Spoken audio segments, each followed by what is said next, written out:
July 20th, 1944. A single briefcase rests beneath a heavy oak table inside Hitler's war headquarters.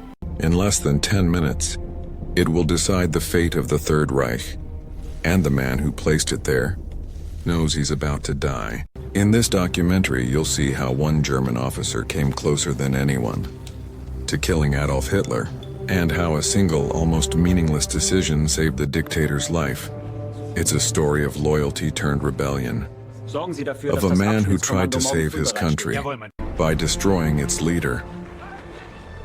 Here's what you'll learn: how Hitler's own security system was turned against him, the crucial human error that changed history by inches, how that failed explosion unleashed a wave of executions that reshaped Germany's conscience. July 20th, 1944. A sweltering afternoon inside the Wolf's Lair, Hitler's heavily guarded command post in the forests of East Prussia. The room smells of cigarette smoke, sweat, and pine sap seeping through the wooden walls. Officers huddle around a thick oak table, maps of the Eastern Front spread open. At 12:42 p.m., a briefcase rests quietly near Hitler's feet. Inside it, a British-made explosive wired to detonate in minutes. The man who placed it there stands among them, his right hand mangled, his uniform immaculate. Colonel Claus von Stauffenberg adjusts his cap and prepares to leave the room. The blast that follows will shake the Third Reich, but not destroy it. By the summer of 1944, Nazi Germany was crumbling from every direction. On the Eastern Front, Soviet divisions were tearing through Belarus under Operation Valkyrie, a massive offensive that obliterated Army Group Center. To the west, Allied forces had stormed the beaches of Normandy just 6 weeks earlier. Paris was within reach. Inside Germany, the illusion of Hitler's invincibility had shattered. Once hailed as the architect of national revival, he was now a paranoid recluse buried in his forest bunker, convinced betrayal lurked in every shadow. His generals watched the empire they'd built collapse piece by piece, and with it, their own futures. But among the officers of the Wehrmacht, a few still believed there was a way to save Germany, not the regime but the nation itself. They weren't revolutionaries in the modern sense. They were aristocrats, career soldiers, lawyers, diplomats, men who'd sworn loyalty to Hitler but whose loyalty to Germany ran deeper. Klaus Philipp Maria Schenk Graf von Stauffenberg was one of them. Born into nobility, deeply religious, fiercely intelligent, he'd served with distinction in North Africa until a British air attack in 1943 left him blind in one eye and missing his right hand and 2 fingers on the left. The war had scarred him, but it had also stripped away his faith in Hitler's leadership. Stauffenberg saw what few dared to admit aloud: Germany was doomed under Hitler. Millions had died, cities were in ruins, and the atrocities committed in the East had stained the army's honor beyond repair. To him, there was only one path left: kill Hitler, overthrow the Nazi regime, and negotiate peace before the Allies reduced Germany to ashes. It was not a decision born of ambition. It was one born of desperation and conscience. But assassinating Hitler was no simple act of rebellion. It meant defying a system built on absolute loyalty, one where suspicion alone could mean execution.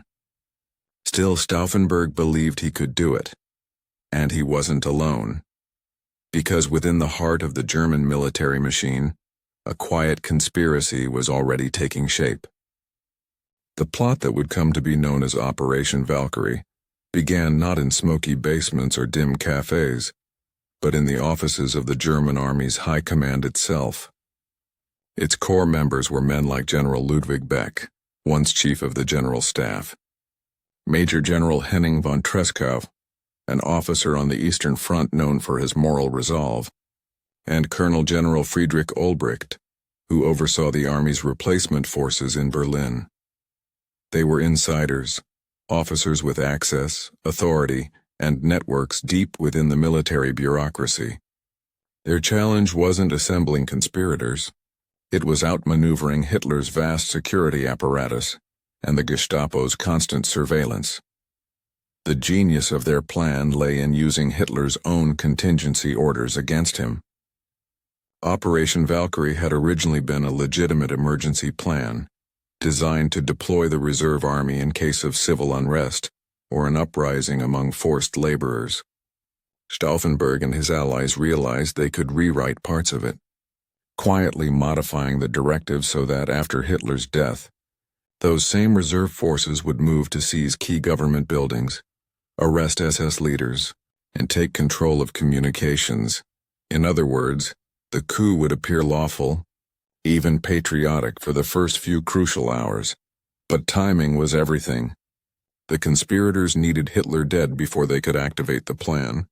Several assassination attempts had already failed, from bombs hidden in bottles of brandy to suicide attacks aborted at the last minute.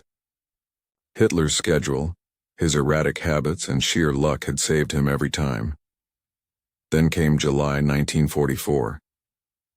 With Germany's armies collapsing in both east and west, the window was closing.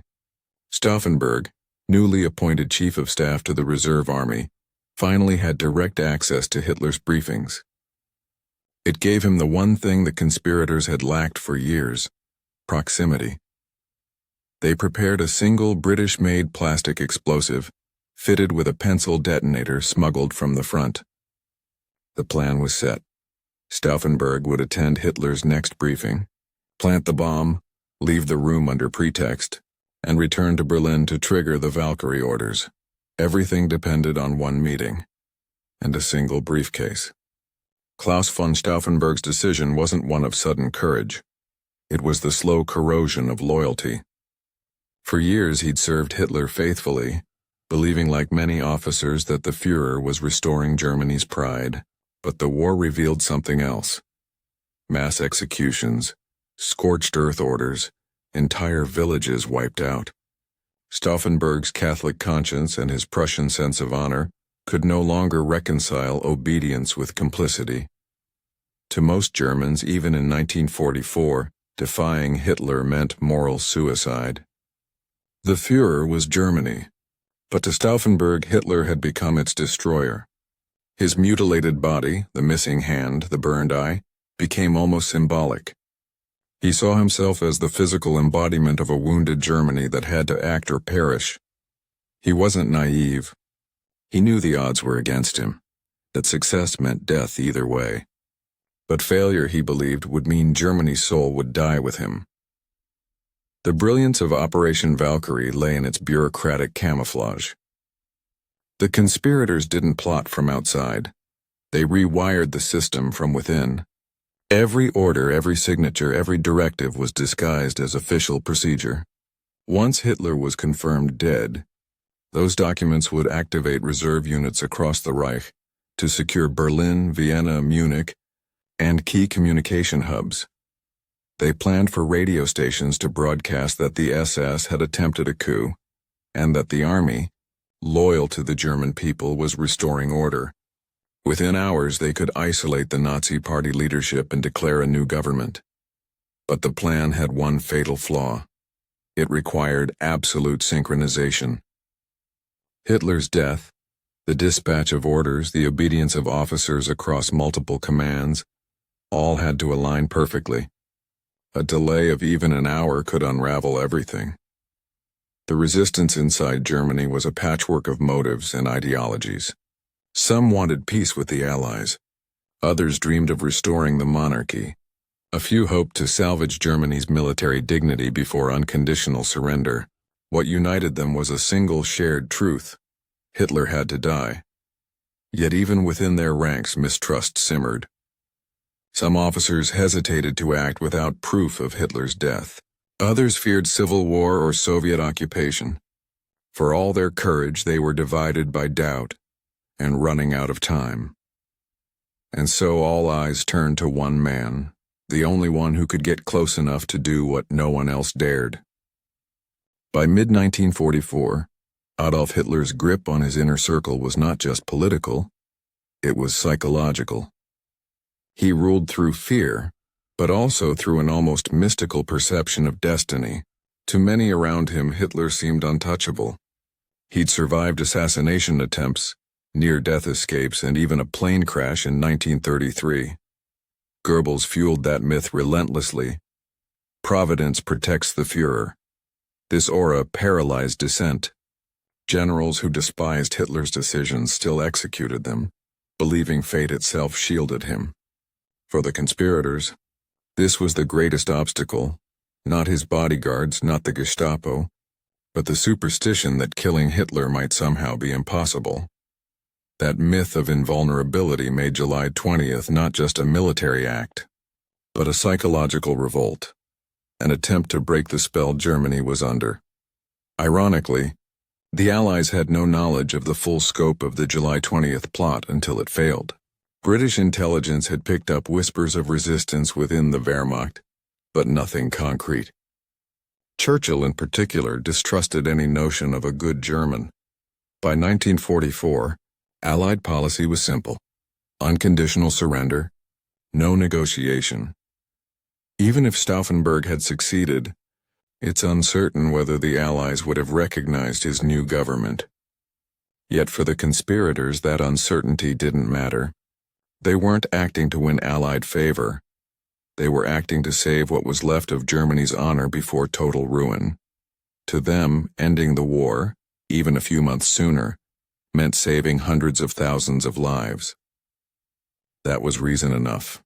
Within the German military ethos, Gehorsam, obedience, was sacred. Orders were to be followed, not questioned. That culture had kept the Wehrmacht efficient, disciplined, and feared. But it also blinded men to the moral catastrophe unfolding under their own flag. Stauffenberg's rebellion struck at the heart of that doctrine. It wasn't just a coup against Hitler. It was a rejection of blind obedience itself. In the annals of German history, it marked one of the first times high-ranking officers openly acted on moral grounds rather than military logic. For centuries, Germany's soldiers had served kings, emperors, and dictators. On July 20th, 1944, one of them decided to serve something higher: his conscience. And that conscience was now armed with a single bomb, set to detonate beneath a wooden conference table deep in the Wolf's Lair. Morning, July 20th, 1944, Rastenburg, East Prussia. The sun hangs heavy in the humid air above the pine forest surrounding the Wolfschanze, the Wolf's Lair. Stauffenberg's staff car rolls through the final checkpoint, his credentials, granting him access to the heart of Hitler's military nerve center. Inside the compound, security is routine but tight. No one suspects that the pale, one-eyed colonel with a briefcase and an empty glove carries the weapon meant to end the Third Reich. At 11:30 a.m., Stauffenberg and his aide, Lieutenant Werner von Haeften, are escorted to a small side room. There, using his remaining hand and the help of his aide, he arms one of two British-made plastic explosives. The detonator is a pencil-sized fuse, silent, clockwork, and deadly accurate. Once bent, it begins a slow chemical reaction that will trigger the explosion in about 10 to 12 minutes. He cannot set the second bomb. Time is running short. The meeting has been moved up unexpectedly, and Hitler is waiting.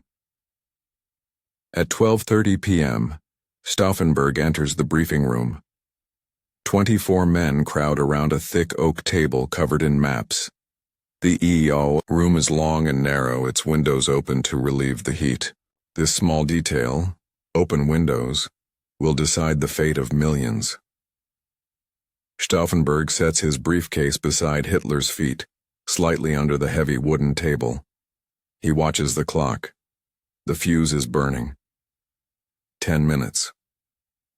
He excuses himself under the pretext of a phone call and leaves the room, his pulse steady, every movement precise. He steps outside, his uniform crisp, his face calm. He knows there's no turning back. At 12:42 p.m., a thunderous explosion rips through the building. Flames and splinters erupt, walls buckle, windows shatter. Screams and smoke fill the air. Bodies are thrown to the ground, some dead, others maimed. From a distance, Stauffenberg and Haften hear the blast. They see smoke rising from the compound. Convinced Hitler is dead, they race toward their car, bluff their way past guards, and speed to the airfield. By the time their plane lifts off for Berlin, Stauffenberg believes history has changed. He believes the tyrant is gone, and that Operation Valkyrie has begun. But inside the wrecked conference hut, amid the wreckage and dust, a figure emerges, dazed, ears bleeding, uniform torn, yet alive. Hitler was alive. The blast had killed 4 men and wounded several others, but a single stroke of luck had spared him. The heavy oak table leg had deflected most of the explosion's force. The briefcase, moved moments before by Colonel Heinz Brandt to clear space, had shifted just far enough to save Hitler's life. Within minutes, chaos erupted across the Wolf's Lair: smoke, confusion, shouts. Yet among it all, Hitler stood upright. His trousers shredded, his arm bleeding but still breathing. His staff stared in disbelief. The myth of his invincibility, the one that had frozen Germany in obedience, had just been given new life. At 1 p.m., telephones in Berlin began to ring. Word spread in fragments. There's been an explosion. Hitler might be dead. Inside the Bendler block, the headquarters of the Reserve Army, Stauffenberg arrived at 3 p.m. He was radiant, certain of victory. The Führer is dead, he told his fellow conspirators. General Ulbricht hesitated. He needed confirmation. Without it, activating Valkyrie could mean open rebellion and execution for them all. The hours ticked by. Messages crossed wires. Conflicting reports came in from Rastenburg. Hitler's loyal officers began sending word that he had survived. At 4 p.m., the first official call came through.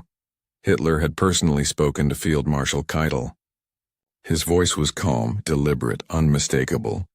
The impossible had happened. He lived. But in Berlin, disbelief clung stubbornly. Stauffenberg insisted it must be a trick, a false broadcast. At 4:30, Ulbricht and General Fromm, commander of the Reserve Army, argued bitterly. Fromm wanted to abort. Stauffenberg drew his pistol and placed him under arrest. At 5 p.m., Operation Valkyrie was finally activated. Orders went out to seize key ministries, SS headquarters, and communications centers. Across Berlin, soldiers loyal to the conspirators began moving, arresting SS officers, occupying the propaganda ministry, cutting phone lines. For 2 brief hours, it seemed the coup might hold. The machinery of the Reich stuttered. Confusion reigned. Then at 7 p.m. the truth arrived. A radio announcement from Hitler himself, broadcast nationwide. An attempt on my life has failed. I am uninjured. In that instant, the coup collapsed. Units that had obeyed the conspirators' orders reversed course. SS troops stormed the Bendler block. By midnight, the walls that had once echoed with hope would ring with gunfire. The night of July 20th fell heavy over Berlin. The Bendler block, once the nerve center of the coup, was now surrounded by loyalist troops. Inside, the conspirators realized their fate was sealed. The phones were dead, the radios lost, and the Reserve Army had turned. Around 10:30 p.m., SS officers arrived under orders to arrest everyone involved. General Fromm, desperate to save himself, switched sides instantly. He declared that he'd personally suppressed the traitors and ordered a summary court-martial on the spot. The verdict came within minutes: death by firing squad. In the courtyard, under dim lamps and the smell of cordite still hanging in the air, Claus von Stauffenberg stood tall despite his injuries. He refused to blindfold. Next to him were his aide Werner von Haften, General Ulbricht, and Colonel Albrecht Merz von Quernheim. At 12:30 a.m., July 21st, shots cracked through the night. Haften, loyal to the end, stepped in front of Stauffenberg to take the first bullet. Seconds later, Stauffenberg's voice rang out clear and defiant. His final words: "Es lebe das heilige Deutschland." Long live Holy Germany. By dawn, their bodies lay where they had fallen. Within hours, the Gestapo began the purge. Thousands were arrested, from officers to family members to distant sympathizers. Trials at the Volksgerichtshof, the People's Court, followed, presided over by the fanatical judge Roland Freisler, who shouted his sentences like a man possessed. Most conspirators were hanged, not by rope, but by piano wire, slow and deliberate, filmed for Hitler's private viewing. The regime moved quickly to erase their names from public memory. In the official reports, they were traitors, cowards, enemies of the Reich. Yet even among Hitler's inner circle, there was unease. They had come terrifyingly close. The explosion had missed its mark by inches, but it had shaken the foundations of Nazi power. In the days that followed, Hitler's fury was unmatched. He saw the assassination attempt not as an isolated act, but as proof of rot within his own army, the very institution that had once worshipped him. The result was a brutal purge. Over 7,000 people were arrested. Nearly 200 were executed.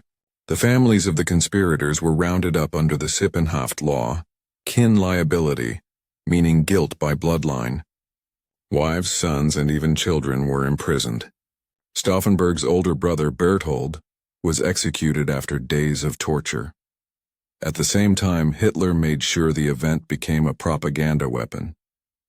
He appeared publicly within 24 hours, his right arm bandaged, his hair singed, proof of divine protection. Joseph Goebbels seized the narrative instantly. Providence has spared our Führer once again. The myth of invincibility, nearly shattered, now became stronger than ever. For millions of Germans still clinging to faith in Hitler, it felt like confirmation that destiny favored him. The failed coup meant to save Germany, instead bound it tighter to destruction. Yet beneath the surface, the moral fracture widened. In whispered conversations and private thoughts, soldiers and civilians alike began to question what kind of nation would execute its most honorable men. The conspirators' courage, once condemned, would slowly evolve into a symbol of integrity in a time of madness.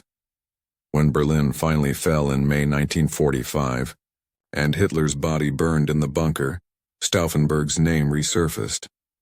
In the ruins of the Reich, Allied investigators uncovered documents, testimonies, and photos from the Bendler block, fragments of the operation that had almost changed history. Historians would later call July 20th the day the conscience of Germany tried to act.